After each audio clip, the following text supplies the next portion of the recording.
Hello everyone, good morning. কেমন আছো তোমরা সবাই? আশা করছি সবাই সুস্থ আছো, ভালো আছো।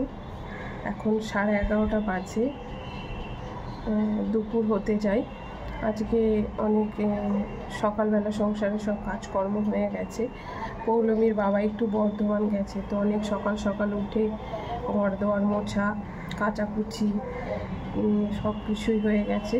আর রান্না বলতে আলু সিদ্ধ, মুসুর ডাল সিদ্ধ, ফ্যান ভাত করেছিলাম, ও খেয়ে গেছে। পৌলমীকেও খাইয়েছি ডাল সিদ্ধ, আলু সিদ্ধ, ভাত। আর কিছু করিনি, ওই ডাল সিদ্ধ, আলু সিদ্ধ আর কচু ভাতে দিয়েছি। মানে আমার খেতে খুব ভালো লাগে, তো এই কচু ভাতে দিয়েছি। ওটা আমি দুপুরে খেয়ে নেবো, ওই দিন ফ্যান ঝরিয়ে রেখে দিয়েছি। আর পৌলমীকেও খাওয়াবো। তো অনেকটা তাড়াতাড়ি করেছি কাজকর্মগুলো, তাই আর ভিডিও করা হয়নি। পৌলমীর পাপার শরীরটা ভালো আছে, জ্বরটা তো আসেনি, জ্বরটা কমে গেছে, বাট এখনও সর্দি আছে, কাশি, গলায় ব্যথা, এই সমস্ত কিছু আছে। আমারও তো সর্দি কাশি আছে, এখনও স্নান ধান কিছু হয়নি। পৌলমীকে আবার খাওয়ানোর পর একটু ওকে ঘুমিয়ে গেল আর কি। আর এখন পৌলমী কি বলবো, এত প্রবলেম হচ্ছে। আগে রাতে একবারে শুয়ে যেত, ঘুমিয়ে পড়তো, একদম সকালবেলা উঠতো। আর এখন 1-1.5 ঘন্টা ছাড়া ছাড়া উঠে পড়ে, তো সারা রাত আমার ঘুম হয় না। এই ঘুমোচ্ছে, আবার 1.5 ঘন্টা পর উঠে যাচ্ছে, আবার নড়াচড়া করছে, কাঁদছে, খাওয়াচ্ছি, আবার ঘুমোচ্ছে, আবার হয়তো 1.5-2 ঘন্টা পর আবার উঠে যাচ্ছে। তো সারা রাত একটু ঠিকভাবে ঘুম হয় না।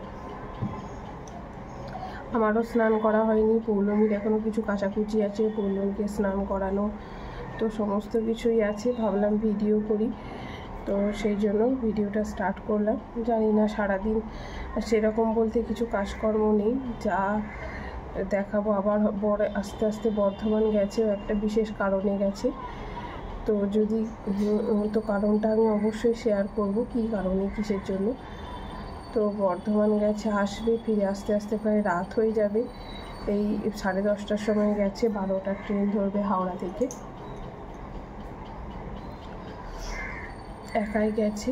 আর এই যে আমি এখন চুপচাপ বসে আছি, পৌলমী ঘুমোচ্ছে অনেক। এখন তো বসতে শিখে গেছে, একটু একটু হামাগুড়ি দিতে পারে।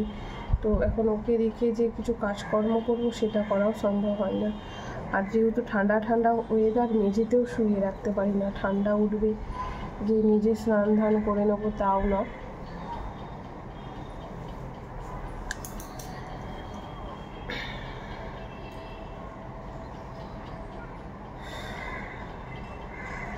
ওয়েদারটা খুব ভালো যাচ্ছে এখন, মানে বৃষ্টি হচ্ছে, তো ঠান্ডা ঠান্ডা ওয়েদার।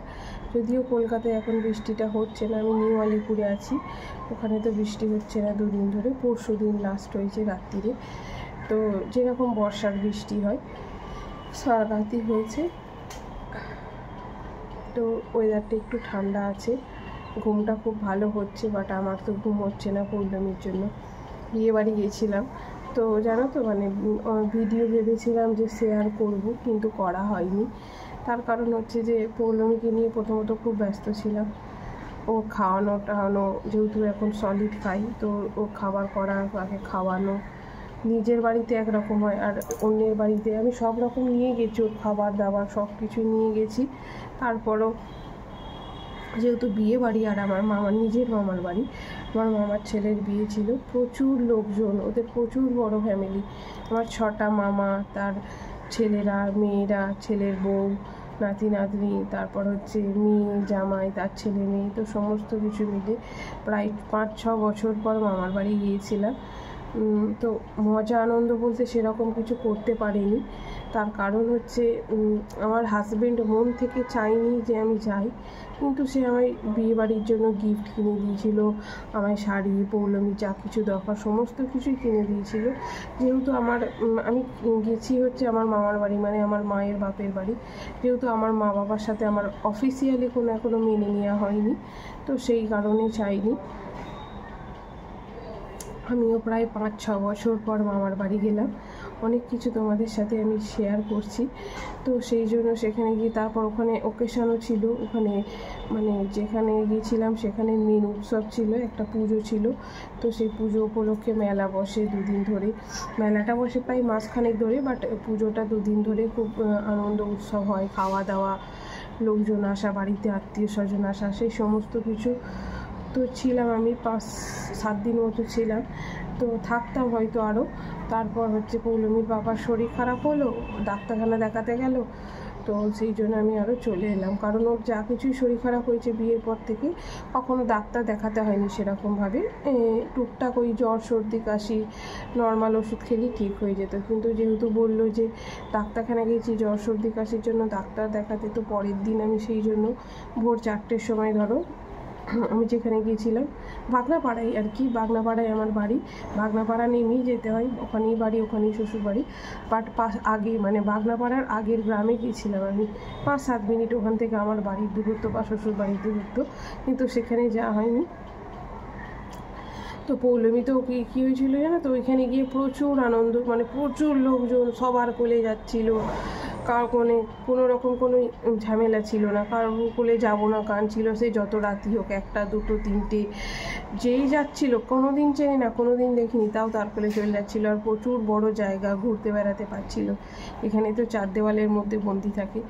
তো এসে আসার পর কি হয়েছে, এত কান্নাকাটি করছে, একদম থাকতে চাইছে না, ওর পাপাকে চিনতে পারছে না, শুধু সব সময় আমার কোলে। মানে 5 থেকে 7 দিন সময় লাগছে ওর, ওই 24 ঘন্টা শুধু কেঁদে যাচ্ছে সব সময়। আমার পক্ষে তো নেওয়াটা সম্ভব হচ্ছে না, তাও আমিই নিয়েছি। ও আর আলু সিদ্ধ ভাত করে খেয়েছি, কী করব, করতে পারছি না। ওর পাপা শরীর খারাপ, পাপার কাছে থাকছে না যে ওর পাপাকে দিয়ে করব, কিছু করার মতো সেরকম শক্তিও নেই। ভাবিনি যে এরকম হবে, মানে যে 7 দিন গিয়েও এখানে 8 মাসের সমস্ত কিছু ভুলে যাবে।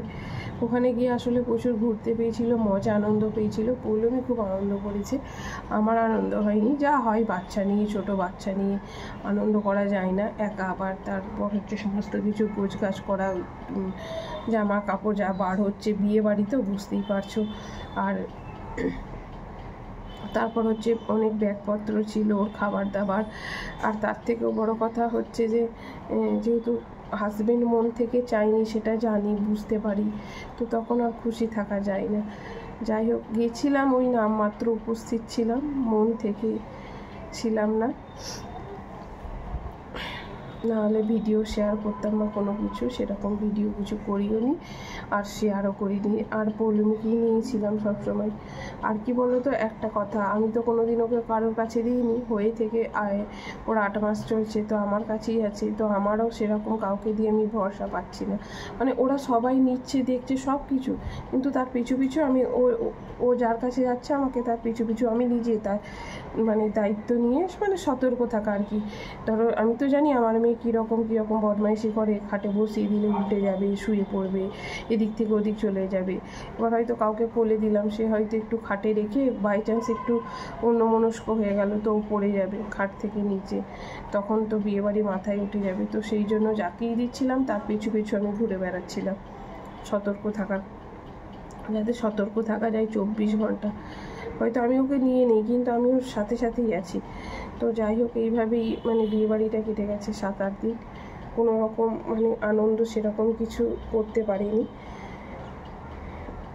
তবু ভেবেছিলাম যে পৌলমী তো কিছু হয়নি সেরকম, কোনো ঠিকঠাকই হবে, কোনো প্রবলেম হবে না বাড়িতে এসে। বাপরে, বাড়িতে এসে দেখছি বাবা মেয়ে চিৎকার করে কান্নাকাটি করছে, মানে এত জোরে কান্নাকাটি করছে কি বলবো। এখন তো তবু কালকের দিন থেকে দেখছি একটু কম, পৌলমীর পাপাকে চিনতে পারছে। আর ওই যে পাশের ফ্ল্যাটে যে ঠাকুমা, অনেক শর্ট ভিডিও আছে ওনার কোলে বসে, তো ওনাকে তো চিনতে পারছে না, ওনাদের কারোর কাছেই যাচ্ছে না। এইসব নিয়ে চলছে, এখন ঘুমোচ্ছে। আমি এখনও চান ধান করিনি, ও উঠবে তারপর ওকে স্নান করাবো সমস্ত কিছু। তো ভাবলাম তোমাদের সাথে একটু গল্প করি, একটু শেয়ার করি কথাগুলো। আবার মামার বাড়িতে একটা অনুষ্ঠান আছে, জানি না সেখানে যেতে পারবো কি না, মন তো চাই, বাট ওখানে এই বিয়ে বাড়ি, তারপর আর একটা ওকেশন ছিল বললাম যে পুজো ছিল, তো সেই পুজোর জন্য 5-7 দিন মতো থাকা হয়েছিল। বাট এখন যে অনুষ্ঠানটা আছে সেটা তো একদিনে, মানে মামা মানে হচ্ছে দাদার মেয়ের 5 বছরের জন্মদিন আছে, তো দেখি যদি যেতে পারি, যাওয়া হয়। তো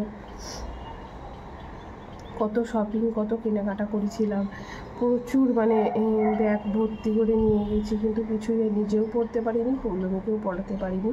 বিভৎস গরম ছিল, সেই জন্য সাজাগোজা তো সেরকম আমি জানি না, যেটুকু যা তাও পৌলমীর জন্য করতে পারিনি। মনটা খুব খারাপ ছিল, খুব মানে মন পড়ে আছে এখানে, শরীরে আছি ওখানে। মনে হচ্ছে আর এত কোনো দিন থাকি না, পৌলমীর পাপাকে ছেড়ে অভ্যাস নেই বিয়ের পর থেকে, তো সেইভাবেও কী করছে কী খাচ্ছে, আমি ওখানে ভালো মন্দ খাচ্ছি, বিয়েবাড়ির রান্না বান্না, চিকেন মাটন সমস্ত কিছু, আর ওখানে আলু সিদ্ধ, পটল সিদ্ধ ভাত খাচ্ছে, তো সেগুলো ভালো লাগে না ঠিক আর কি। যারা মানে সংসারী গৃহিণী তারা বুঝতে পারবে, কিছু করার নেই। ওর পাপা সব কিছু করতে পারে, বাট সময়ের জন্য করতে পারেনি।